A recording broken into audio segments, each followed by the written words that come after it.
घर में हर दिन की पूजा पंचोपचार विधि से करते हैं कि आप सूक्ष्म विधि से करते हैं? कैसे करते हैं? हर दिन की पूजा प्रतिदिन हम अपने घर के पूजा मंदिर में कैसे करें? क्या सही विधि है? और जैसे कि सर्दियों के दिनों में ठंड बहुत होती है, तो शाम की पूजा में स्नान के बारे में बहुत ज्यादा सवाल है कि ठंड के दिनों में शाम के दिया बाती पूजा उपासना हम कैसे करें। अब देखिए, इसी में कभी कभी आपके प्रदोष व्रत हो जाते हैं या हम गुरुवार का व्रत करते हैं, तो उसमें भी आपको ये वीडियो काफी हेल्पफुल होने वाली है। तो आप इन तक बने रहे। आप में से ही बहुत सारी बहनें ने प्रश्न किया था, दीदी आप एक वीडियो हर दिन की पूजा से रिलेटेड प्रैक्टिकली बनाएं या आप कुछ टिप्स दें। तो आप सभी के रिक्वेस्ट पे ये वीडियो हम आपके लिए लेकर आए हैं। तो वीडियो बहुत ही इंटरेस्टिंग और हेल्पफुल होने वाली है, तो आप इन तक बने रहें।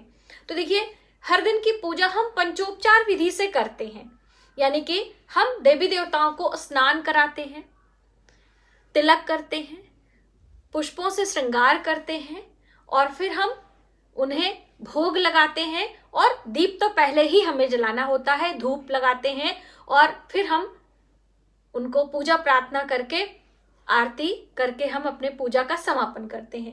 ये हर दिन की पूजा का बिल्कुल सरल विधान है। आपको कोई मंत्र आता है, कोई पाठ आप करते हो या नहीं, कुछ भी करने की जरूरत नहीं है, लेकिन ये सारे नियम आपको अपनाने चाहिए। अब शाम की पूजा के भी कुछ खास नियम है, वो आगे हम आपको बताएंगे। पहले स्टेप बाय स्टेप आप सुबह की पूजा का थोड़ा सा नियम समझ लीजिए। देखिए, हर दिन पूजा में आप स्नान ध्यान करके ही जाएं। अपने पूजा मंदिर को जितना ही स्वच्छ और पवित्र रखेंगे, आपके परिवार का स्वास्थ्य, आपके जीवन में सकारात्मक ऊर्जा अधिक आती है।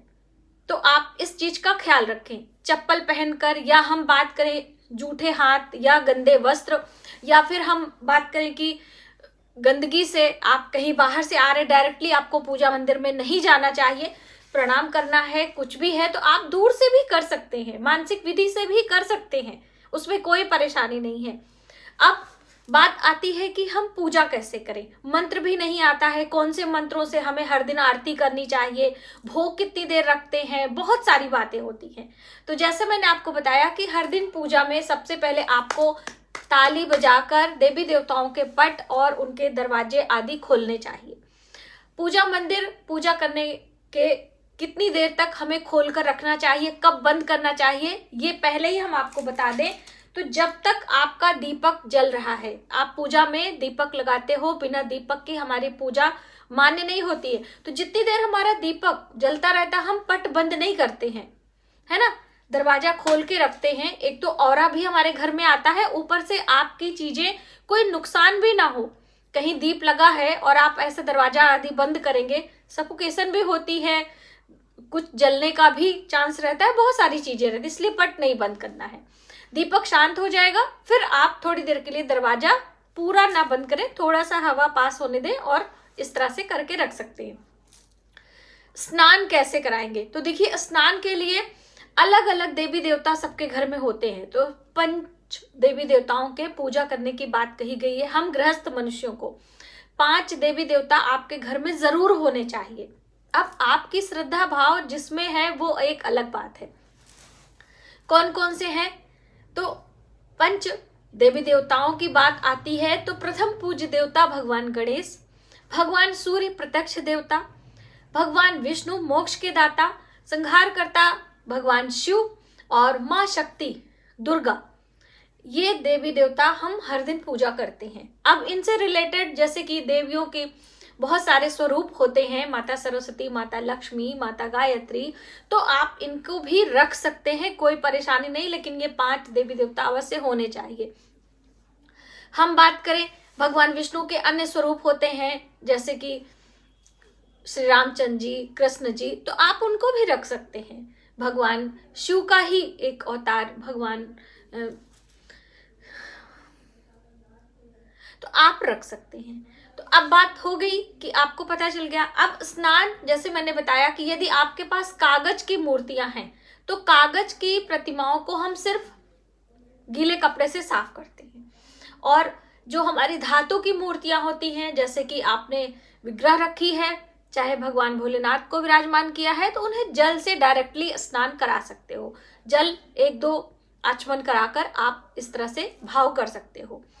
रही बात पंचोपचार विधि में, जैसे कि पंचामृत से, गंगा जल से, दूध से, ये सब किसी तिथियों पर आप करेंगे तो आपके लिए ज्यादा अच्छा होगा। हर दिन आपके पास समय है तो कर भी सकते हैं, ऐसा नहीं है, लेकिन इतना समय का अभाव होने के कारण लोग सिर्फ जल से स्नान कराते हैं।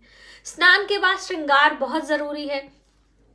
तो श्रृंगार में पुष्पों से और चंदन से हम श्रृंगार करते हैं। तो हम लोग क्या करते हैं कि अष्टगंध का तिलक ले लेते हैं और इसको एक ऐसा घोल तैयार करके और फिर सभी देवी देवताओं को लगाते हैं, क्योंकि अष्टगंध का जो तिलक होता है ये हम भगवान शिव को भी लगा सकते हैं, देवियों को भी लगा सकते हैं और सभी देवी देवताओं को लगा सकते हैं।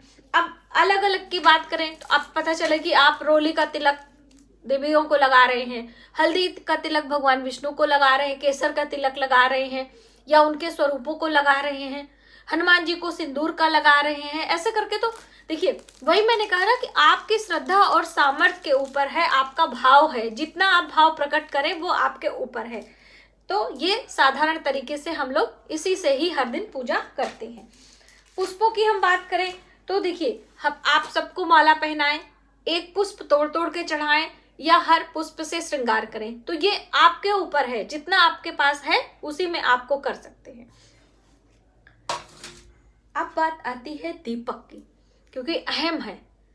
दीपक जरूर जलाएं, बिना दीप के हमारी पूजा नहीं होती है। देखिए, प्रार्थना करना एक अलग बात होती है, नमस्कार करना एक अलग बात होती है, लेकिन पूजा में हमें दीप लगाना ही लगाना होता है। तो अब तिल के तेल का लगाएं कि घी का लगाएं या सरसों के तेल का लगाएं। तो देखिए, घर में हम सरसों के तेल का इस्तेमाल नहीं करते हैं, बाहर मुख्य दरवाजे पर देवी देवताओं के देव वृक्षों के पास आप लगा सकते हैं। देव वृक्षों में भी, तुलसी में या फिर हम बात करें केले के वृक्ष में हम नहीं लगाते हैं। आंवले के वृक्ष के पास में भी तेल का दीपक नहीं लगाया जाता है, सरसों के तेल का। सिर्फ आप समी वृक्ष या फिर पीपल वृक्ष के नीचे सरसों का तेल का दीपक लगा सकते हैं। तो तिल के तेल का दीपक या फिर शुद्ध घी का दीपक आप लगाएं, थोड़ी देर के लिए, जब तक आपका पूजा हो तभी तक लगाएं। बहुत जरूरी नहीं कि पूरे दिन आप जलाकर ही रखें। तो इस तरीके से हल्का सा मध्यम लो रखते हुए आपको दीप लगा लेना है। और दीपक लगाते समय भी आपको आसन देना है। तो आसन में चावल का या फिर पुष्पों का आसन हम लोग देते हैं। चावल आप थोड़ा सा रख दीजिए एक किसी बड़े पात्र में, उसी के ऊपर हम अपना दीपक रखते हैं। ऐसा नहीं कि हर दिन आपको चेंज करना है। और यदि मिट्टी का दिया ले रहे हैं तो हर दिन चेंज करना है, धातु का दिया है तो आप एक दिन सुबह शाम धोकर साफ करके आप उसे इस्तेमाल करें। हम लोगों के यहाँ मिट्टी का दिया आसानी से मिल जाता है तो हम लोग ले लेते हैं। और देखिए, मिट्टी के बर्तन बनाने करने में बहुत सारे मेहनत भी होती है, और जो हमारे छोटे रोजगार हैं, परिवार चलते हैं, तो इसलिए ये सारी चीजें पूजा में शुभ भी मानी जाती हैं। तो इसलिए मिट्टी का दीपक हम लेते हैं। अब बात आती है कि समी वृक्ष, तुलसी के पत्र, दूर्बा आदि हर दिन चढ़ाएं कि कभी कभी। तो देखिए, मिल जाए तो हर दिन चढ़ाएं, नहीं मिल रहा है तो कभी कभी चढ़ाएं। और तुलसी पत्र तो भगवान विष्णु को या भगवान विष्णु के कोई भी स्वरूप है उनको बहुत जरूरी है। तो हम लोग क्या करते हैं कि उनको अर्पित कर देते हैं।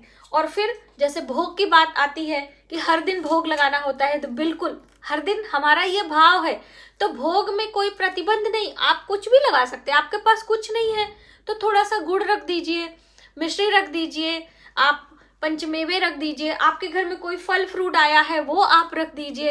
अक्सर मैं उपाय के रूप में आपको बताती हूँ कि मौसम का पहला फल, पहली सब्जी, आपके घर में कोई आपने गमले में पहला आपका उगा है कोई सब्जी, कोई फल फूल, तो वो देवी देवताओं को भेंट करते हैं, तो वो एक अलग चीज हो गई। तो इस तरह से थोड़ा सा, बहुत सारा नहीं है कि बस इतना ज्यादा सा लगाने की जरूरत ही। भाव के भूखे हमारे भगवान होते हैं, तो बस पंचमेवा, मिश्री, कुछ भी आप भगवान को रख दीजिए। अब अलग अलग बहुत सारे लोग भोग भी रखते हैं कि जितने देवी देवता हैं सबको अलग भोग लगाते हैं। ऐसा बिल्कुल ना करें। आप एक ही पात्र में रखकर थोड़ी देर यहाँ पर रख दीजिए, थोड़ी देर यहाँ पर रख दीजिए, जल से आचमन कर दीजिए, आंख बंद कर लीजिए, भाव कर लीजिए कि हमारे भगवान जो हमने भेंट किया है, जो भी कुछ किया है, वह ग्रहण कर रहे हैं प्रसन्नता पूर्वक, और आप प्रार्थना करें। बहुत ज्यादा आपको मंत्र नहीं आता है तो आप पूजा करते समय, स्नान कराते समय ओम श्री गणेशाय नमः, ओम गंग गणपतये नमः, बस इस तरह से आप मंत्र कुछ भी बोलते रहें। ओम विष्णुवे नमः, ओम जिस भी देवी देवताओं में आपका दिल है, आपका मन है, आपका भाव है, बस उसी का जाप करते हुए आप स्नान ध्यान कराएं, पूजा पाठ आदि करें। धूप भी लगा लीजिए और साथ ही प्रार्थना भी करिए। आप कोई पाठ करना चाहते हैं तो पाठ भी करिए, जैसा कि मैंने आपको विष्णु सहस्त्र नाम का सूक्ष्म मंत्र बताया था, वो भी आप कर सकते हैं। और सब पूजा समाप्त हो जाए फिर प्रार्थना करिए, अपने पूरे परिवार की उन्नति सुख समृद्धि के लिए प्रार्थना करें। गलती क्षमा मांगे, क्योंकि देखिए हम मनुष्य हैं, कुछ ना कुछ गलतियां हो जाती हैं। उसके बाद जल आसन पर छिड़क कर अपने आसन को हटा लीजिए। आरती की बात आती है तो जब भी आरती हम करते हैं तो आरती जो दीपक हम पूजा में रखते हैं उससे हम आरती नहीं करते, अलग से दीप हमें लगाना ही होता है। तो कपूर की लगा लीजिए या फिर घी की भी बाती लगाकर आरती की जा सकती है। और आरती में कौन सी आरती करते हैं वो महत्वपूर्ण है। तो हम लोग कभी भगवान गणेश की आरती कर लेते हैं, कभी भगवान विष्णु की आरती कर लेते हैं। अब बहुत सारे लोग सभी देवी देवताओं की आरती करते हैं, पहले गणेश भगवान की, फिर विष्णु भगवान की, फिर भगवान शिव की। तो देखिए ये हमारा भाव है, इसमें कोई दोष या कोई पाप या कोई प्रतिबंध नहीं है। एक ही आरती करेंगे तो भी देवी देवता प्रसन्न होते हैं। तो ये छोटी सी वीडियो आपके लिए, आपके रिक्वेस्ट पर कि हर दिन पूजा पाठ हम कैसे करें, कुछ मार्गदर्शन करें। तो आज की वीडियो में बस इतना ही। यदि हमारी जानकारी आपको थोड़ी सी भी हेल्पफुल लगे तो प्लीज वीडियो को ज्यादा से ज्यादा लोगों में शेयर करें। आने वाले वीडियो के लिए सब्सक्राइब करें। मिलते हैं एक नई जानकारी के साथ नए वीडियो में, तब तक आप अपने परिवार का ख्याल रखें। जय माता।